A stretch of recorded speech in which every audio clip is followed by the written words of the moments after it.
నమస్తే ఫ్రెండ్స్, నేను మీకు ఈరోజు ఈ వీడియోలో ఆలూ ఫ్రై ఇట్లా ఇంత క్రిస్పీగా అస్సలు ఆయిల్ పీల్చకుండా టేస్టీగా ఎలా చేసుకోవాలో చూపించబోతున్నాను. సో వీడియోని ఎక్కడ కూడా స్కిప్ చేయకుండా లాస్ట్ వరకు చూడండి. ఇవి నేను ఫ్రై చేసుకుంటూ టిష్యూ పేపర్లో వేసుకున్నాను. ఇవి మీరు కూడా కంపల్సరీ టిష్యూ పేపర్లో వేసుకుంటేనే ఇట్లా ఆయిల్ అబ్జర్వ్ చేసుకోకుండా ఉంటుంది. అది మాత్రం టిప్ అస్సలు మర్చిపోవద్దు. నేను వీడియోలో చెప్పడం మర్చిపోయినా. ఇంకా లేట్ చేయకుండా వీడియోలోకి వెళ్ళి చూసేద్దాం. ఆలూ డీప్ ఫ్రై కోసం ఇట్లా ఫస్ట్ ఆలుగడ్డల్ని కట్ చేసి వాటర్లో వేసుకోండి. వాటర్లో వేసుకోవడం వల్ల ఆలు నల్లగా కాకుండా ఉంటుంది. ఇది ఇప్పుడు ఒక 2 సార్లు కడిగేసుకోవాలి. ఇవి కడిగేసుకొని చూపిస్తాను నేను మీకు. ఇట్లా వాటర్ వంపేసుకొని మళ్ళీ కొన్ని వాటర్ పోసుకుంటూ కడుక్కోవాలి. ఒక 2 సార్లు కడుక్కుంటే మంచి డస్ట్ అనేది అంతా పోయి బ్లాక్ అయిన వాటర్ కూడా పోయి ఫ్రెష్ అవుతాయి. ఫ్రెష్ వాటర్ అయినాక ఇట్లా పోసుకోండి. ఇప్పుడు ఈ వాటర్ కూడా వంపేసుకొని మళ్ళీ ఒకసారి వాటర్ పోసుకొని స్ట్రైనర్లోకి వేసుకోండి. ఇప్పుడు ఇవి కడిగేసుకున్న ఆలుని ఈ వాటర్ అడిచిపోయేలాగా స్ట్రైనర్లోకి వేసుకోండి. వాటర్ ఉండద్దు అసలే.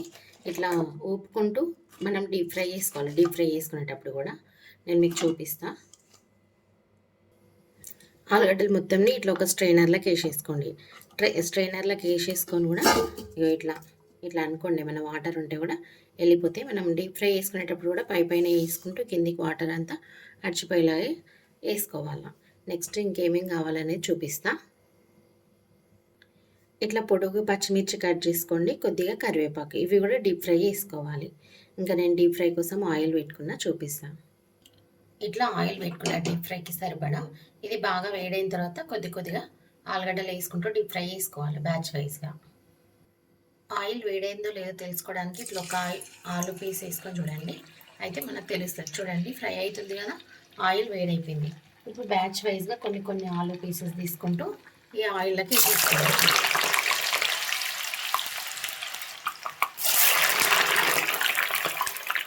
ఆయిల్ ఎన్ని పడితే అన్ని వేసుకోవచ్చు.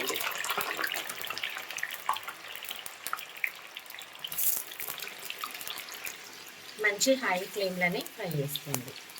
ఇట్లా అటు ఇటు కలుపుకుంటూ ఫ్రై చేసుకోండి. ఏమైనా అంటుకున్న ఆలుగడ్డలు ఉన్నా కానీ విడిపోతాయి. ఇట్లా అనుకుంటాయి. మధ్యలో ఇట్లా కలుపుతూ ఫ్రై చేసుకోండి. ఇట్లా ఆలు ఫ్రై వేస్తేనైతే పిల్లలైతే ఇలా లొట్టలు వేసుకుంటూ తినేస్తారు. అసలు ఒక ఆలు పీస్ కూడా వదలరు. అట్లా తింటారు. అంత బాగుంటుంది టేస్ట్. ఇట్లా కలర్ చేంజ్ కావాలా, గోల్డెన్ బ్రౌన్ కలర్ లాగా వచ్చేలాగా కావాలి. ఇప్పుడు ఇది మనం తీసేసుకుందాం. చూడండి, ఇట్లా అంటుంటే కూడా సౌండ్ వస్తుంది గలగల. ఇవి ఒక టిష్యూ పేపర్లోకి వేసేసుకోండి. ఇప్పుడు ఇంకా ఇట్లా ఒక టిష్యూ పేపర్ తీసుకొని టిష్యూ పేపర్లోకి వేసుకుంటే ఆయిల్ అనేది అబ్జర్వ్ చేసుకోదు. మీ దగ్గర ఉన్న ఆలూస్ మొత్తం ఇట్లనే ఫ్రై చేసుకుంటా ఈ టిష్యూలో వేసుకోండి. ఇంకా నేను నెక్స్ట్ ప్రాసెస్ తర్వాత చూపిస్తాను. ఇట్లా మీ దగ్గర ఉన్న ఆలు మొత్తం ఫ్రై చేసేసుకొని టిష్యూలోకి వేసేసుకోండి. ఇట్లా వేసేసుకున్న తర్వాత నెక్స్ట్ అదే ఆయిల్లో ఈ పచ్చిమిర్చి కరివేపాకు కూడా డీప్ ఫ్రై చేసుకుందాం. చూద్దాం ఇంకా ఆ ప్రాసెస్ కూడా. పచ్చిమిర్చి కరివేపాకు ఇట్లా పచ్చిమిర్చి కరివేపాకు కూడా డీప్ ఫ్రై చేసుకోవాలి.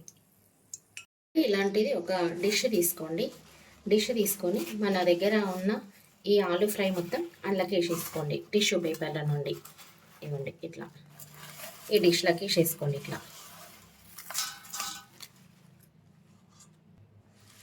ఇట్లా మీ ఈ ఆలు మొత్తం ఇందులోకి వేసేసుకోండి. ఇప్పుడు ఇంకా మీకు టేస్ట్కి సరిపడా సాల్ట్ వేసుకోండి. నాకైతే ఇట్లా ఫింగర్స్తో వేసుకుంటేనే కరెక్ట్గా సరిపోతుంది. అయినా మరీ ఎక్కువగా కూడా పట్టదు, కొద్దిగా లైట్గానే పడుతుంది. మనం జస్ట్ ఇది ఓన్లీ సైడ్ డిష్ అనేది తింటాం కాబట్టి చూసుకొని వేసుకోవచ్చు. ఇట్లా అనుకున్న తర్వాత కూడా మళ్ళీ కొంచెం వేసుకోండి. అంతా లైట్గా చిన్నగా ఇట్లా స్ప్రింకిల్ చేసుకోవాలి కొంచెం. అయితే అప్పుడు మనకు అన్ని సైడ్లు అన్నిటికీ బాగా పడుతుంది. ఇట్లా మళ్ళీ కొంచెం స్ప్రింకిల్ చేసుకోండి. నాకైతే ఫింగర్స్తో కొలత పర్ఫెక్ట్గా తెలుస్తుంది. మీరు కూడా అట్లనే ఫింగర్స్తో ఇట్లా ఒక పించ్ అంతా పట్టుకుంటూ ఇట్లా అనుకోండి, సరిపోతుంది. ఇంకా ఇట్లా ఎగరేసుకుంటూ కొద్దిగా కలిపేసుకోండి. అంతటా పడుతుంది అప్పుడు. ఇట్లా చాలా క్రిస్పీగా, చాలా టేస్టీగా, అసలు కొట్లాడుకుంటూ తింటారు పిల్లలైతే. ఎన్ని వేసి పెట్టినా కొట్లాడుకుంటూ తినేస్తారు. ఇట్లా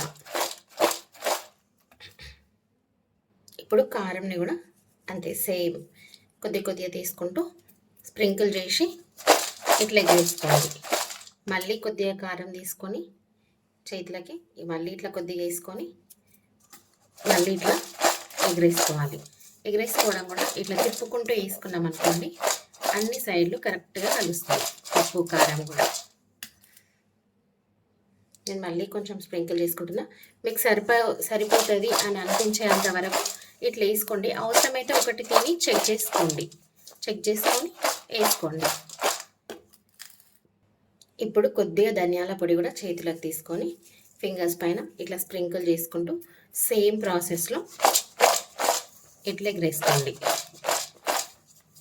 ఇంకా ఇంతే, సింపుల్. వీడియో నచ్చితే లైక్ చేయండి, ఫ్యామిలీ అండ్ ఫ్రెండ్స్కి షేర్ చేయండి. ఇంకా మరెన్నో మంచి రెసిపీస్ కోసం, ఇలాంటి రెసిపీస్ కోసం మా ఛానల్ని అయితే సబ్స్క్రైబ్ చేసుకోండి. సబ్స్క్రైబ్ చేసుకున్న వెంటనే బెల్ బటన్ ప్రెస్ చేసి ఆల్ అనే ఆప్షన్ని ప్రెస్ చేయండి. అప్పుడు మేము వీడియోస్ అప్లోడ్ చేసిన వెంటనే మీకు నోటిఫికేషన్ వచ్చేస్తుంది. Okay friends, thanks for watching my video.